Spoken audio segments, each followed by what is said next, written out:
MDM এর ভিতরে 3টা কালার। এটা হচ্ছে আর্মি কালার, দেখেন আর্মি কালারটা কিন্তু খুব চমৎকার কালার, ব্রেক দেওয়া, এই যে দেখেন আর্মি কালারটা খুব চমৎকার কালার, ফিনিশিং খুব সুন্দর ফিনিশিং এর কালার, এই যে দেখেন আর্মি কালার।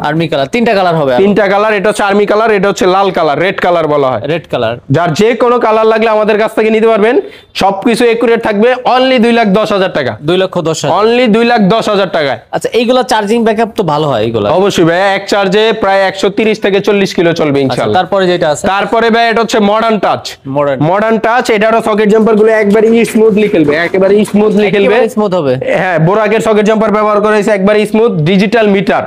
এটার ভিতরে আরেকটা আধুনিক ফিউচার হচ্ছে এই মিটারটার ভিতরেই সাউন্ড বক্স থাকবে, মানে এইখানে মিটারের ভিতরেই ব্লুটুথ সাউন্ড বক্স থাকবে। আচ্ছা আচ্ছা, ব্লুটুথ সাউন্ড বক্স থাকবে এবং এটার গলাটা জায়গায় ঘুরবে, গাড়ি যে কোনো জায়গায় অল্প জায়গার ভিতরে জায়গায় গাড়ি ঘোরার জন্য এটা পারফেক্ট, একবার পারফেক্ট বহন, যে কোনো অল্প জায়গার ভিতরে চিপা চাপার ভিতরে গাড়ি ঘুরায় ফেলাইতে পারবে। আচ্ছা, এবং রুম লাইট থাকছে, সাউন্ড বক্স থাকছে, সবকিছু থাকছে, 2500 ওয়াটের মোটর কন্ট্রোলার থাকছে। আচ্ছা, 2500 ওয়াটের মোটর কন্ট্রোলার থাকছে, হেভি গ্লাস থাকছে, সামনে 3 জন, মাঝে 3 জন, পিছনে 3 জন, টোটাল 9 জন বসতে পারবে এবং এটার পিছনে অ্যালুমিনিয়াম বোর্ড করা আছে। আচ্ছা, অ্যালুমিনিয়াম বোর্ড। এই গাড়িটা আমাদের কাছ থেকে নিতে পারবে মিশুকের বড় ব্যাটারি দিয়ে অনলি 1,60,000 টাকা, 1,60,000 টাকা। আজকে 5,000 টাকা ডিসকাউন্ট, অনলি 1,55,000 টাকা।